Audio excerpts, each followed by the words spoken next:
इस वक्त हम राधा रुक्मणी मंदिर में जो है वो आप पहुंचे हैं और सभी से पहले जो है वो आप तमाम लोगों को द न्यूज़ नाउ की टीम से धनतेरस की बहुत बहुत मुबारक है। इस वक्त बातचीत करने के लिए हमारे साथ जो है पंडित जी विमल जी हैं। सर, सबसे पहले आपका बहुत बहुत स्वागत है।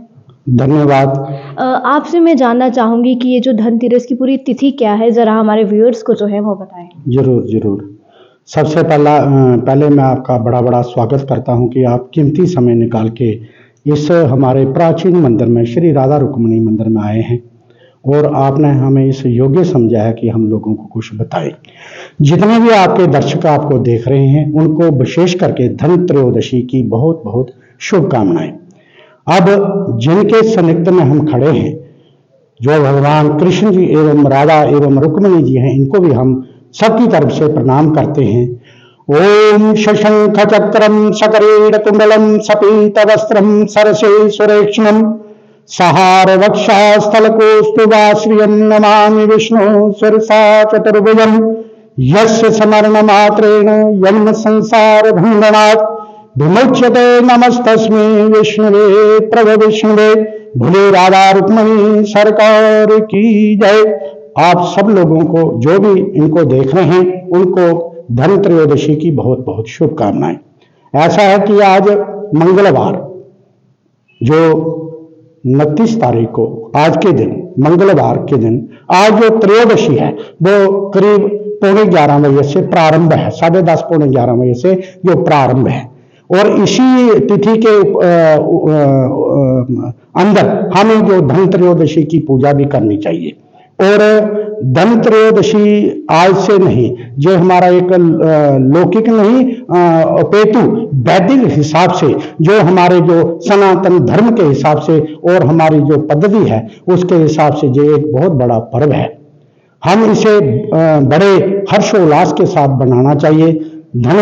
हम ऐसे इसको धन त्रयोदशी भी बोलते हैं, जो इनका जो संस्कृत में है उसको हम धन्वंतरी जयंती भी बोलते हैं। आपको हमारे जितने भी आपको देख रहे हैं मैं उनको यही बताना चाहता हूं कि आप हम सबको ये पता होना चाहिए कि धन्वंतरी जी कौन थे और वो कैसे प्रकट हुए थे। आज से हजारों साल पहले जब इस सृष्टि का निर्माण हुआ था उस समय सबसे पहले समुद्र मंथन हुआ था। मंथन में एक तरफ दैत्य थे, एक तरफ देव थे। उनका महान संग्राम हुआ था। उसमें से जो 16 रत्न उत्पन्न हुए थे उसमें से ही एक धन्वंतरी जी भी अमृत का जो कलश लेके बाहर प्रकट हुए थे। वो हमारे लिए एक बड़े गर्व की बात है, क्योंकि उस समय जो संग्राम था देवताओं का और राक्षसों का था। एक तरफ राक्षस लोग समुद्र सुमेरु पर्वत का जो उन्होंने मदानी, जिसे हमें डोगरी में बोलते हैं मदानी, बनाई थी और सर्प की उन्होंने रस्सी बनाई थी।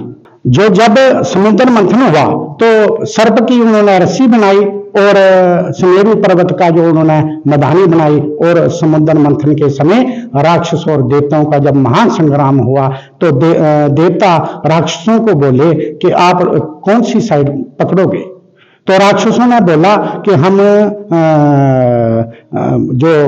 जो सांप है उसका अग्रभाग पकड़ेंगे और देवताओं ने उनकी पूंछ पकड़ी।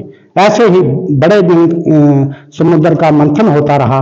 मंथन होने के बावजूद जब उससे जो पहले सबसे पहले जो उससे विष निकला, विष का पान कोई नहीं करने लगा।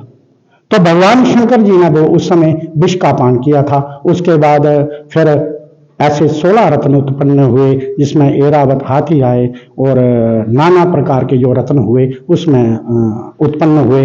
उसके साथ ही धन्वंतरी जी भी उसके साथ प्रकट हुए। धन्वंतरी जी कौन है? धन्वंतरी जी एक वैद्य है जो जैसे जितना भी आज के दिन में जो भी आयुर्वेदिक जितनी भी हमारी जो परंपराएं हैं वो आज से शुरू हुई थी। इसमें एक बड़ा गर्व का विषय है, जितनी भी हमारी जो संस्कृति की जड़ी बूटियां हैं उनकी पूजा करनी चाहिए। और साथ में ही जितने भी हमारे जो एलोपैथिक हैं या आयुर्वेदिक जो जड़ी बूटियां हैं उनको भी हमें बड़े सुचारू रूप से उनकी पूजा या पाठ करना चाहिए। साथ में जो धन्वंतरि जयंती की तमाम दर्शकों को बहुत बहुत शुभकामनाएं। उसके बाद आते हैं हम धनत्रयोदशी के ऊपर। आज जो धनत्रयोदशी है वो सुबह आज इस समय जो प्रारंभ है वो लगभग कल 10 साढ़े 10 बजे तक सुबह रहेगी। कल जो धनत्रयोदशी है वो काफी समय तक जाएगी। जैसे आज जो 10:30 बजे से प्रारंभ हो रही है और कल 3 बजे तक लगभग 3 बजे तक रहेगी। लेकिन जो धनत्रयोदशी की जो पूजन इत्यादि जो भी करना है वो आज करना चाहिए। और इसमें क्या खरीदें या ना खरीदें, इसमें क्या करना चाहिए हमें और क्या नहीं करना चाहिए, अब इस विषय में थोड़ा सा आपको मैं अवगत कराना चाहता हूँ। आज से थोड़ा पिछले के समय, आज से 10 या 20 साल आप प्राचीन समय में चले जाइए तो आज के दिन क्या करते थे, जिनके घर में भी शादियां होती थी या जिनके घर में कोई शुभ कार्य होते थे तो वो धनत्रयोदशी के दिन स्वर्ण खरीदते थे, सोना खरीदते थे या चांदी खरीदते थे। लेकिन आज के समय भी कुछ ना कुछ धनवंतरी और धनत्रयोदशी के दिन कुछ ना कुछ हमें अवश्य खरीदना चाहिए। उसके साथ जैसे आप उसमें अपने डोगरा रीति से चाहिए अगर चलना हो तो एक पतासा आता है, पतासे को आप खरीदना चाहिए। पतासे 2 प्रकार के होते हैं। एक तो आपने देखे होंगे जो छोटे छोटे गोलाकार के होते हैं, एक तो वो होते हैं जिसमें शतरंज के मोरे होते थे, आपने देखेंगे जो मिठाई के बनते हैं वो होते थे, उनको भी हम खरीदते हैं। धनिया आज खरीदते हैं हम, झाड़ू आज खरीदते हैं हम। कोई हो सके तो गणेश और लक्ष्मी की आप चांदी की मूर्ति खरीदें जिसकी आप लक्ष्मी दीपावली के दिन उसके ऊपर उनकी पूजा अर्चना करें, ऐसा भी खरीदना चाहिए। और धनत्रयोदशी को विशेष करके धनिया अवश्य खरीदना चाहिए, शंख खरीदना चाहिए, कोई भगवान की घंटी खरीदनी चाहिए, भगवान की पूजा अर्चना के लिए कुछ ना कुछ आप अवश्य खरीदें। कहते हैं कि लक्ष्मी, जब आप बाहर की वस्तु अपने घर में लेके आएंगे तो महालक्ष्मी की कृपा आपके उनके साथ साथ ही आपके पर उस परिवार पर अवश्य आएगी। और खास करके धनवंतरि जो जयंती है जहाँ धनत्रयोदशी है उसमें खास करके कुबेर और लक्ष्मी और गणेश जी की अवश्य पूजा करें और वैद्य की पूजा करें। इसमें कौन से मंत्रों का हमें उच्चारण करना चाहिए? सबसे पहले जो हो सके तो कनकधारा स्तोत्र का पाठ करें, ना हो सके तो फिर श्री सूक्त का पाठ करें, श्री सूक्त का पाठ करें, कनकधारा का स्तोत्र का पाठ करें, नहीं तो ओम श्री महालक्ष्मी नमः इस मंत्र का जाप करें। धन्यवाद। जय माता दी।